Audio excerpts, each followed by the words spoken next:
Shigeru was a fat, big-boned, overeating Uglymug who somehow got reincarnated in another world with a broken system that made him unimaginably overpowered. Shigeru had always been an ugly specimen ever since the day he was born. He didn't let that stop him, though. He grew up to become a successful salesman and made it his mission to put a smile on people's faces despite society looking down on him. The man practiced gratitude, so he was happy. That all changed when a lady on a train falsely accused him of touching her inappropriately. I mean, if you take a closer look, you'll see that both his hands were busy holding his bags. What did he touch her with?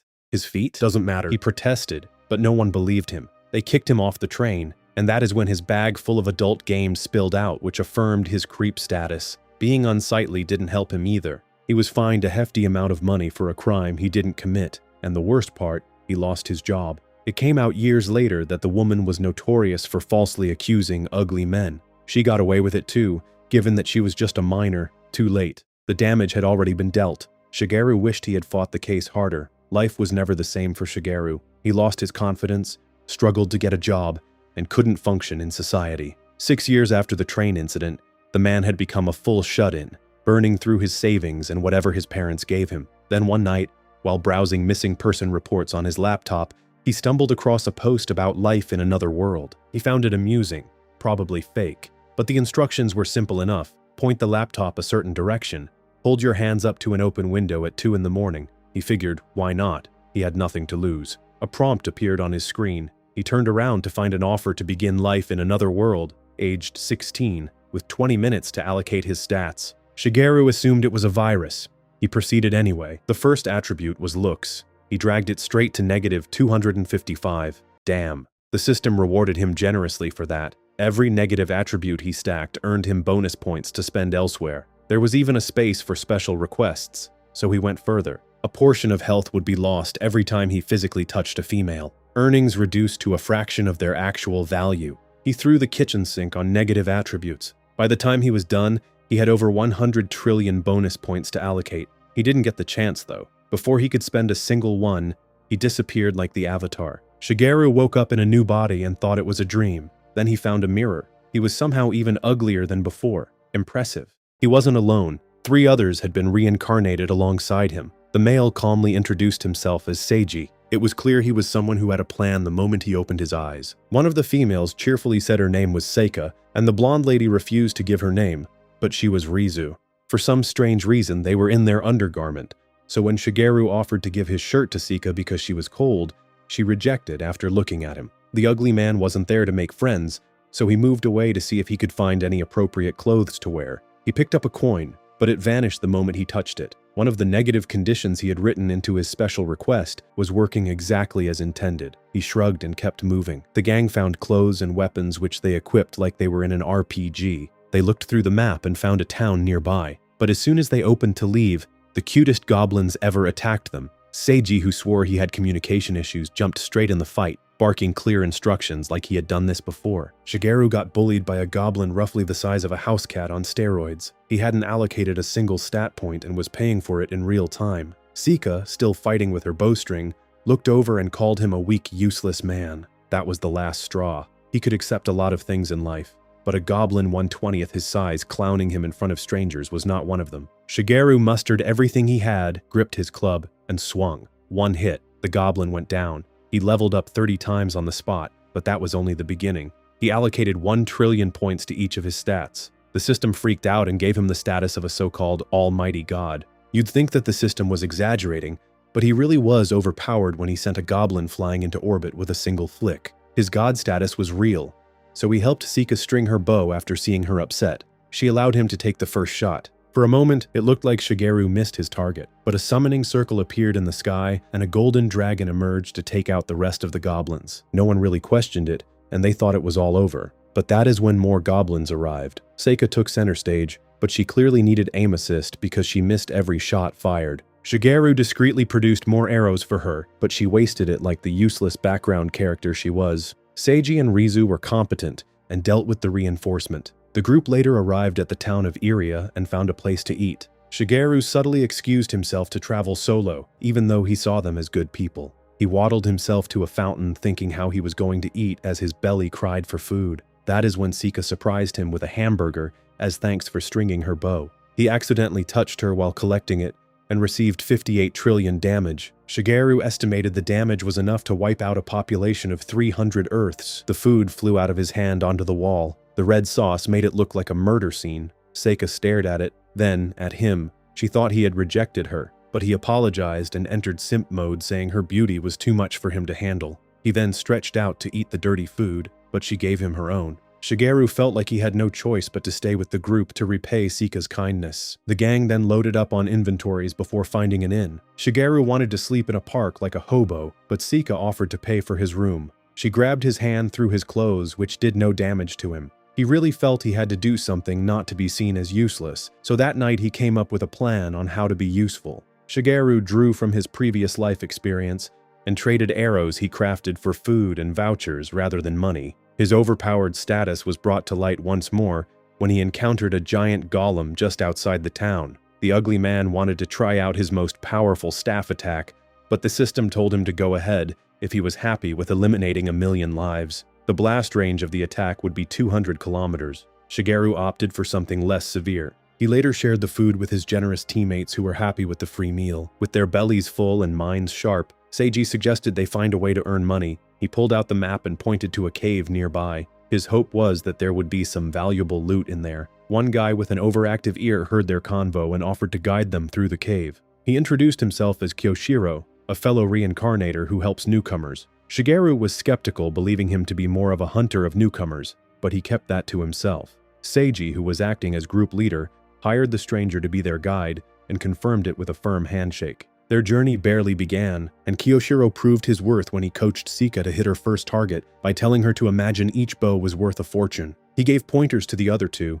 and encouraged Shigeru to join in and to not be afraid. The guide inspired him with the story of how his previous leader elevated to be king with an average stat point of 160, which was considered elite level. Shigeru wasn't impressed considering his was in the trillions. Anyway, the adventurers reached the cave entrance and made it all the way to the boss gate after defeating a few NPC monsters. Before Kyoshiro left them to it, he took them to a special room he claimed was safe from monsters and magic. He even had snacks ready for them, saying it was a celebration. Shigeru wasn't fooled though. His system detected some type of sleeping poison in the drinks, but he kept his mouth shut. Although Seiji appreciated the gesture and wanted to leave, they ended up staying to enjoy the free food after feeling that Kyoshiro proved himself. Seiji gave the story of his life in the previous world. He owned a huge company, and even encountered Shigeru, who encouraged him to take it easy and enjoy life. The company saw even more success after the advice, but everything went up in flames when the company went bankrupt when their AI product failed. Seiji fell into a deep mental illness as he felt he let his workers down. He promised that in his new life, he wouldn't let anyone down. After that touching story, he wanted to know Shigeru's last name to see if he was that Shigeru, but the poison kicked in, forcing sleep on their eyes. But the ugly man was still awake. He was pretending. Kyoshiro and his people came to wrap them up ready to be sold. That is when Seiji stood up, but he was shaking. He refused to let them lay a hand on his friends. This guy had heart, but he stood no chance. Just as they closed in to capture him, Shigeru jumped on them with his heavy weight.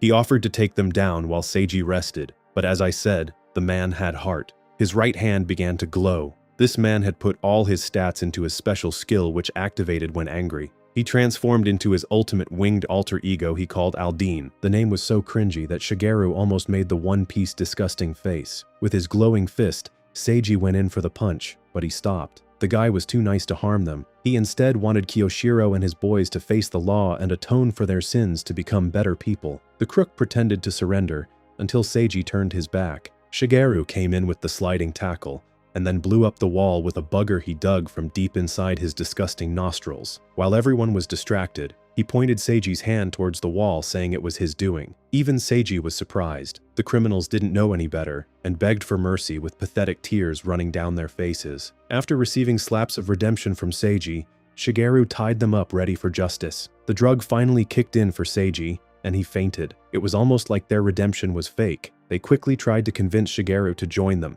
but the ugly man broke the chains, bounding his hands, and warned them not to try anything. Their efforts didn't pay off, and the criminals were handed over to the authorities. The party received a huge payday. Shigeru refused to collect his share, so Seika offered to keep it for him. She took him out for a treat and revealed that she lowered her looks to -16 She too had noticed the trick, but what she did was put in her special request to look pretty. Clever. It turns out Sika was paralyzed in her previous life. She was far too innocent, so Shigeru decided to stay and protect her. The group were now a party with official titles. Shigeru the Uglymug was the Epicfighter. They even had a change in clothes to represent their roles. During their next meeting, they decided to head to the big city to become city boys and girls. But before that, they still had a couple of days at the town. Seika wanted to be friends with Rizu and invited her to jump rope together. This is where Seika gave her the nickname Rizu since she still didn't share her name. She had no problem with it, and later pulled Shigeru to the side to have a conversation. Rizu knew he was the Shigeru who helped Seiji in their previous world. That was the first bombshell. The second was she could see the stats of everyone.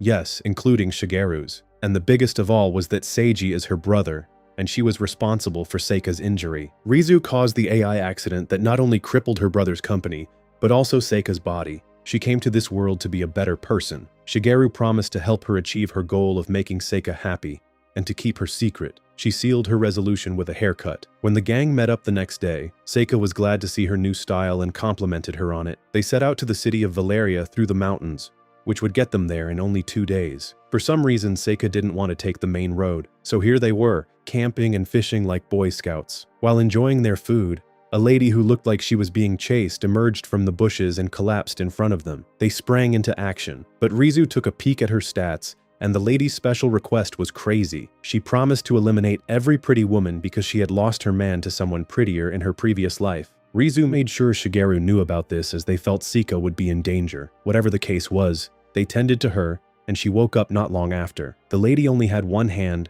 and introduced herself as Rhea. She explained how her party were attacked, and Seiji promised to protect her. But for now, she was given food by Seika, who was being too polite. The new girl hated her and wanted to eliminate her. Rhea asked Seika to help her take a bath, and the oblivious girl handed her a weapon for protection in case they run into a monster. Rizu decided to follow them, but keep her distance. She signaled Shigeru to come along, but Seiji told him it wasn't a good idea. He didn't know Seika was in trouble, so he was about to chill and eat food. He offered Shigeru some, but noticed the guy was vibrating. This ugly mug was moving back and forward between his location and Seika's so fast that he left an afterimage. He told the leader that he was seeing things, and put Seiji to bed like a baby. Meanwhile, Rhea exposed her true intentions when she pulled out the blade on Seika. She told her everything. The lady was a victim to her own special notes. She didn't want to harm anyone. She did admit that Seika was nice, but that wasn't enough to save her. Rhea swung her sword down to cut the pretty girl, but Rizu intercepted with an arrow. Shigeru then came out of the bushes to land the finishing blow, but that is when Seika took a page out of Seiji's book and transformed. She was now the most magnificent angel you'd ever seen. With tears in her eyes, she moved in closer to Rhea, who told her to stay away. But Seika didn't want to see her in pain and activated her overpowered healing, which grew Rhea's arm back. She wrote in her special note that if a friend was desperately in need, she wanted to become an angel and fix their problem regardless of what it was. But the thing was, special notes could never be edited. Although Rhea was grateful for the miracle, she refused to be friends with Seika and then run off. Rizu followed her, but Seika collapsed, so she was laid to rest. The ugly then made his way to Rhea, who was trying to blind herself. He slapped the blade out of her hands and offered her a deal. He had a powerful dark spell that could seal the 5 senses without causing harm. It could only be overturned by a spell of light. She agreed after finding out that he too messed up his special notes. He then told her it wasn't a big deal for her to join their party, but she refused and had her eyes sealed. He returned to find Seika awake and explained what happened. Shigeru strictly warned her not to tell anyone about her powers because it was incredibly valuable. Otherwise, terrible people would hunt her down to control her ability for evil. He told her to be vigilant and not aimlessly trust people. But in the event she does get into trouble, he promised to come to the rescue like Superman if she called out his name. She was overjoyed to know someone like him had her back and asked to shake his hand. Shigeru had no choice but to take that damage. The following day, the leader was told Rhea had gone on her own path. They found a thank you message she left for Seika, and then carried on their journey. With the little time Shigeru spent with them, his aim was to make Seiji a king. He saw the man to be far too pure, and asked Rizu to detail the content of his special notes, so he could figure out his strengths and weaknesses to best aid him. That's the conversation he had with Rizu the night prior. But currently, they had come across a group of monsters. Shigeru buffed the stats of Seika and Rizu so they could deal maximum damage to level up. Seiji, on the other hand, had hidden somewhere to transform. He believed the ladies didn't know about it, but in reality, only Seika had no clue about Aldine. Rizu cringed so hard when he showed up to deal with the monsters by himself. Sika, on the other hand, was impressed. It's safe to say Aldine clapped the creatures when the gang arrived safely in the beautiful city. They returned their rented animal that carried their luggage, and the worker mistook Shigeru for a creature. Although this new world was spectacular and all, these guys had to find a way to make money. Shigeru took a quick look at the job board, which ranged from construction all the way to defeating monsters. Some of the pay wasn't bad either, but those ones were sketchy. This is what he told Seiji that night when they found an inn. Seiji already conducted his research earlier on in the day when he asked the locals about their jobs. He wasn't impressed, so he suggested they visit a casino to ask the rich players what they did for a living. Shigeru didn't see any issues with that, so the party went. He was getting all the attention, but for the wrong reasons. People couldn't believe a human being could be that hideous. While Rizu and Seiji were busy doing research, Seika occupied herself with playing the games on offer. She somehow managed to catch the attention of Kajita, the casino's hall master. He sensed that she was rich by how she was playing, and this lady didn't deny it. He therefore invited her to the back to offer a special access to their VIP section. Membership was free. Shigeru tagged along as her bodyguard and advised that she speaks with Seiji first. The ugly man sensed something fishy. Kajita had no problem with her thinking about it as they left. Rizu was waiting just outside and took a walk with Shigeru. She told him about the guy's special note, which detailed his aim to destroy all rich people. So later that night, Shigeru shared his thoughts on the casino manager, and interestingly, Seiji also felt like the guy was dodgy. It wasn't just a feeling, he had evidence to back it up. He saw a few job postings with high pay and zero experience needed, which he linked to the casino. He got more information from a man who was there looking for a friend. This friend got a job, but then went missing. Even his home had physically vanished and he was no longer on his family registry. From the looks of it, the establishment was erasing their workers. It got worse. Rizu presented a finger she found while scouting. She saw a man carrying a body out of the back door. There was no doubt about it. Kajita was up to no good. Sika volunteered to go undercover. After all, the man had his eyes on her. Shigeru warned her of the danger, but she was drunk on anger and wanted justice for the innocent people. Seiji was on board. So after their meeting, Shigeru and Rizu had a gathering of their own. She advised Ugly that Kajita could detect any lies, and feared his ability gave him powers even Shigeru would struggle to deal with. Rizu was safe since she couldn't lie in any capacity thanks to her special notes. With all the information gathered, the party made their move. When Kajita had seen that Seika returned, he wasted no time and invited her to the special games floor. The VIP floor looked premium and upper class. It definitely didn't stink of desperation like the peasant floor. Sika had a personal assistant named Kato,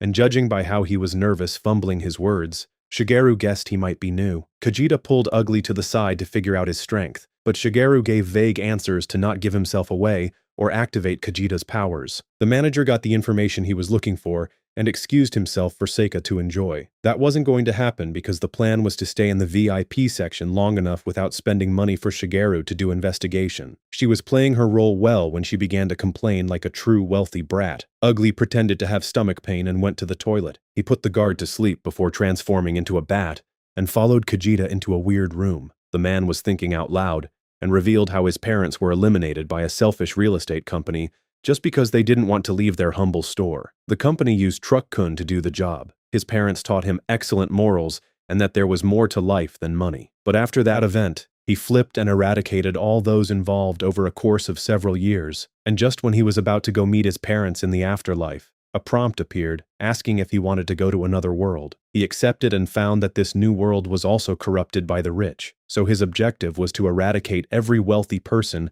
as revenge for his parents. His mad rant came to an end when Kato and a college barged in to inform him that Sika wanted to leave. He told them to take things to the next level. The other guy lied, saying he knew what the strategy was, so Kajita sucked his life energy and turned him into a corpse. He also gained the ability of those he eliminated in this manner. Shigeru witnessed everything. He now understood that the high-paying job for trash disposal was for getting rid of bodies. After gathering that valuable information, he returned to Seika's side. The casino's strategy was to allow her to win every game for her to stay, but when she was about to go all out and possibly make them bankrupt, Kato reported back to his boss. Kajita came out right away after he whooped Kato. The manager invited them to an even more exclusive section where she could bet on monsters fighting. Shigeru thought it best to call it a day and prepared to leave. Kato escorted them out, but Sika noticed his injured face and healed it. He saw that she was too kind and told her the true intentions of Kajita and how he was eliminating people left, right, and center. That explains why Kato was so nervous. The guy hated his job and was in fear of losing his life. He begged them to tell the outside world about the evil ways of the establishment and hoped a hero would come rescue them one day. He was in luck. Aldine and Rizu had come to save the day. They went back to the main floor and told everyone to evacuate. Sika arrived in her angel form, but Seiji didn't know who she was. She gestured for Shigeru to keep it a secret. Shigeru was about to keep more secrets than the Chamber of Secrets when Rizu showed up in her demon form, which the other two didn't recognize as her. She warned Ugly not to tell them her true identity. The party then took an elevator down to Kajita, who was waiting for them. Kajita, the organic lie detector, eliminated the informant who warned him about Shigeru and his posse. Thanks to that, he acquired the healing skill. He escaped to his chamber and released the demon creatures one by one, which Seiji and the rest dealt with. Shigeru, on the other hand, went to look for Kajita after he had rescued a rich man who looked like his boss from the previous life. Ugly even reduced the stats of the monsters discreetly before leaving. He eventually found Shigeru, who had completely lost his mind. The manager attacked with a knife, but Ugly blocked and evaded all his strikes with zero effort. Shigeru really wanted to engage in the art of talk no jutsu, but we all know that never goes well. Manager was too unhinged. Surrendering made no sense to him, especially with him being level 521. An army of 1,000,000 stood no chance against Kajita. Shigeru listened to his story and dropped the bombshell that Kajita had become exactly like the people he swore to eliminate. He didn't want to hear the truth, so Ugly decided to smack it into him with an epic punch that sent him floating into the wall. Manager couldn't believe he was bleeding. He recovered and summoned a level 9,999 monster, which shot a high-level lightning attack at Shigeru. After all, he believed Shigeru was weak in magic. Well, he received the shock of his life when Shigeru countered with an ice spell, and then sliced the creature in two. Ugly told him the truth about his abilities. Kajita didn't want to hear any of it, and rushed in to eliminate the epic fighter. That is when a spear came out of nowhere and pierced Kajita through the chest. Some lady emerged, saying he became too arrogant. She was Karina, and she too had the status of almighty god. Shigeru could tell she was currently much stronger than him. She and Kajita belonged to the same organization known as the Uglymug Spear. They gathered unstable, violent reincarnates to keep them in check. They were basically underground police. This lady in her boredom was acting as executioner to get rid of people like Kajita who got carried away. She invited Shigeru to join and wanted him to be her friend. She felt lonely since no one was on her level. Shigeru agreed to be her friend but refused to join the organization. He let her know that he was guiding a group of people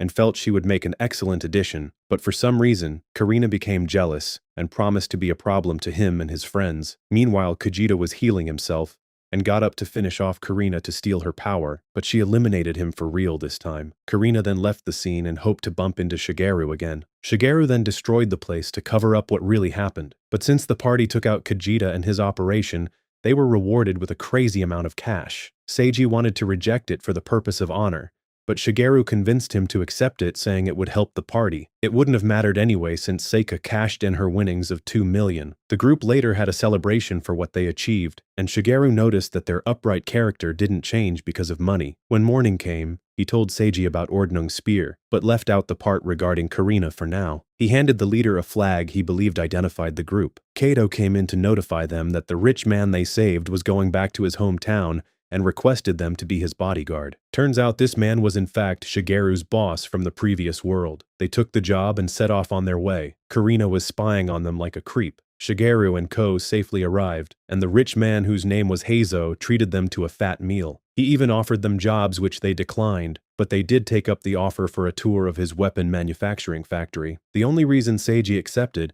was because Heizo had told him that one of his employees might know something about the Uglymug Spear's flag. Unfortunately, the man had never seen a banner like that, but he did remember a customer in the past who was wearing a cloak similar in color, ordered 1,000 spears. That customer disappeared, and he never heard from them again. Other than that, this man didn't have any more information. So when the day came to an end, Seiji had a serious talk with Shigeru. The leader thought about starting his own company. He wanted to oppose Uglymug Spear by making his own organization where the reincarnates who didn't fit into society would be welcomed. That way, they wouldn't join the Uglymug Spear who had no issues in taking life. Shigeru was against it. He reminded Seiji that his special note of not letting friends down was too dangerous. He outlined that if evil people joined the organization as friends, Seiji would be forced to protect them thanks to his special note. Ugly suggested that he be a king who rules the kingdom from a distance, with trusted advisors running things. Seiji liked that idea and decided to run his company that way. He wanted Shigeru to be one of his trusted people, but the Epicfighter rejected, saying the company would go bankrupt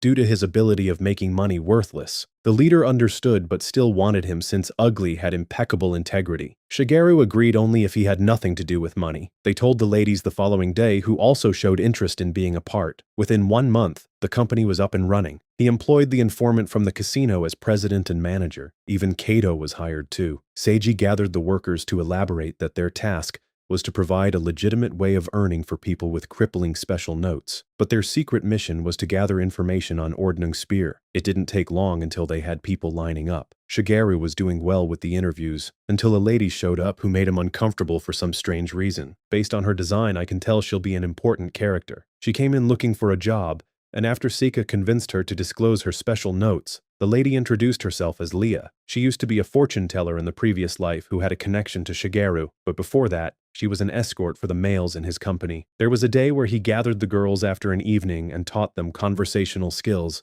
He even gave Leah a book on fortune telling. Leah was grateful to Shigeru and saw him as her hero. After hearing the story, Ugly remembered who she was, but she had zero clue he was the same Shigeru. It turns out that in her previous life, Leah found out about how the false accusation ruined Shigeru's life. She took matters into her own hands and attacked the girl with a knife, which she was regretful for. When the interview was over, the only thing left was a background check on her. So later that evening, Shigeru and Rizu spied and followed her to a strange place. It was the location of an illegal loan shark. Leah met a girl outside who was there to beg for her debt to be cancelled. She had borrowed an amount of 100 to help her sick brother, which inflated all the way to 10,000. The leader, whose name was Kaido, refused and decided to sell her. Shigeru recognized his face as being on the wanted list. And not only that, Kaido was part of the Uglymug Spear, as he was seen carrying the black flag. Rizu read his stats instantly, and his special notes detailed that money was more important than life, and that he didn't believe in gods. Ugly had a feeling that Kaido's special notes would affect him. All the while, Leah had history with Kaido. She was known for buying these kids from him and setting them free. She told the girl to run along home. Shigeru ordered Rizu to follow her. She caught up with the girl and her brother before sending them to the headquarters to be looked after. Leah wasn't a bad person from what they could see,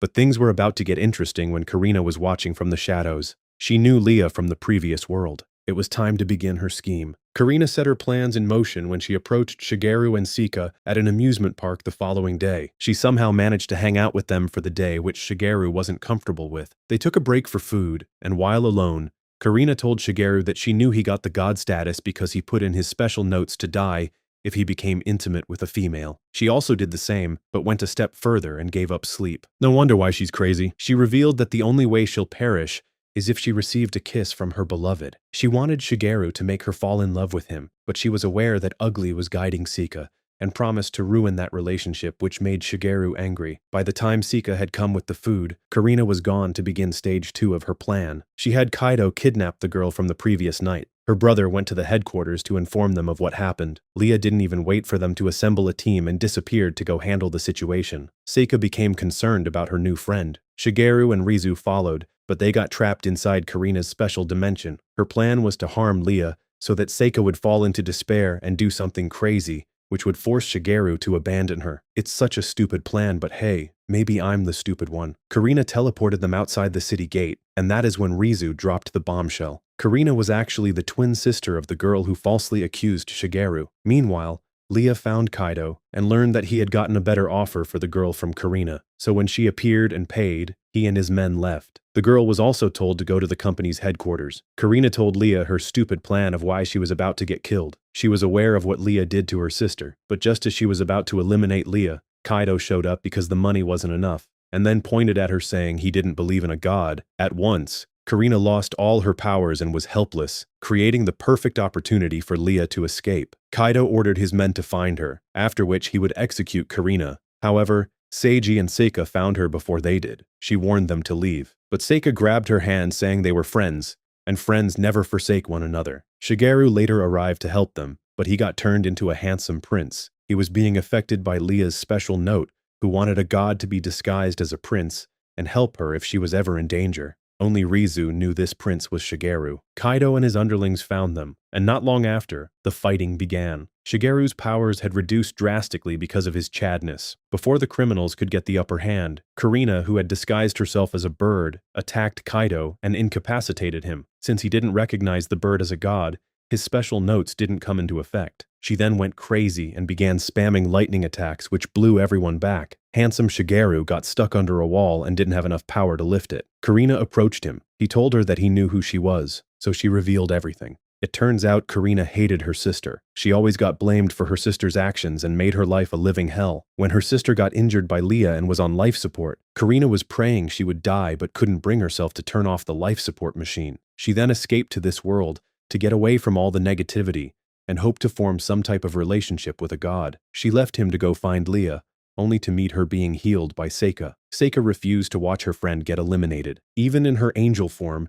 she was still too weak to fight Kurina, who had rejected Seika's offer to be friends. Seiji and Rizu came to the rescue, but they too got dealt with like they were insignificant flies. Seiji had to force himself up. Otherwise, what type of hero would he be to let his friends down? He took a spear to his arm, yapping nonsense about justice and taking the wrath of Kurina alone. She foot-slapped him to the face, tired of that hero talk. Rizu stopped him from falling and said something that made him think she was his sister. He didn't get the chance to confirm when Kurina flew into the air going crazy with her electric attacks. At handsome Shigeru's location, he was still struggling to get the huge rock off him. Seika came to his side and erected a protective barrier. Would you believe that she also met Shigeru in their previous life? Well, the story goes like this. After the accident claimed her parents' life as well as her left eye, young Seika was lucky to even be paralyzed. The girl could have lost her life. When she recovered slightly, her kind uncle took her in. The day she met Shigeru was when she rolled herself outside for fresh air, tired of being stuck inside.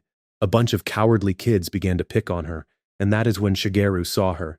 At this point, he had already lost his job, but he still stepped in to defend her. He dropped her off at her home, and then gave her amazing words of encouragement which brought the girl to tears. And just like that, Shigeru was her hero. She was inspired to get an education, and after her uncle had gone missing, she accidentally found herself in this new world when she followed the instructions. When the story was over, Seika had used up all her powers and collapsed. Shigeru remembered that event, which moved him to transform back to epic ugliness. He was their only saving grace now, and informed his party members to take it easy. Ugly transported both him and Kurina into a different dimension for their showdown. Their fight looked so ridiculously explosive that I thought I was watching fireworks. Shigeru was smacked to reality when an attack forced his brain cells to rearrange for him to remember he stood no chance against her. Ugly changed his strategy to talk no jutsu. Kurina was still holding her hatred for her sister. Shigeru enlightened her that he too was a victim of her. But after coming to this new world, he let all of that go. His logic made sense to me, but not to Kurina, who was consumed by anger and resumed her attacks that was stressing Shigeru. He came up with a plan and distracted the lady by summoning a meteor, like how Madara did in the war. She opted to use a ridiculously powerful attack to destroy it. Shigeru recalled that that attack had a delay, so he put his remaining stats into agility to attack from the opposite side where Kurina wouldn't see him coming. He was able to punch through the meteor and landed a surprise epic punch to Kurina before she could release her strike. Victory was Shigeru's, and he was pushed out from that space, somehow still alive. His Nakama came showing concern, but he assured them he was fine and denied having anything to do with Kurina's disappearance. Whatever the case was, they handed Kaido over to the police and cashed in more money. No one knew this yet, but Kurina was alive. She came out of the rubble, promising to get Shigeru on her side one day. Meanwhile, Shigeru was inhaling a huge burger with Seika. He noted she hadn't figured out he was the man who helped her that day, just as he protected her in that world. He swore to do the same in this one too. That concludes the story of Shigeru the Uglymug Epicfighter. Thanks for watching. Now go level up. See you in the next recap. Peace.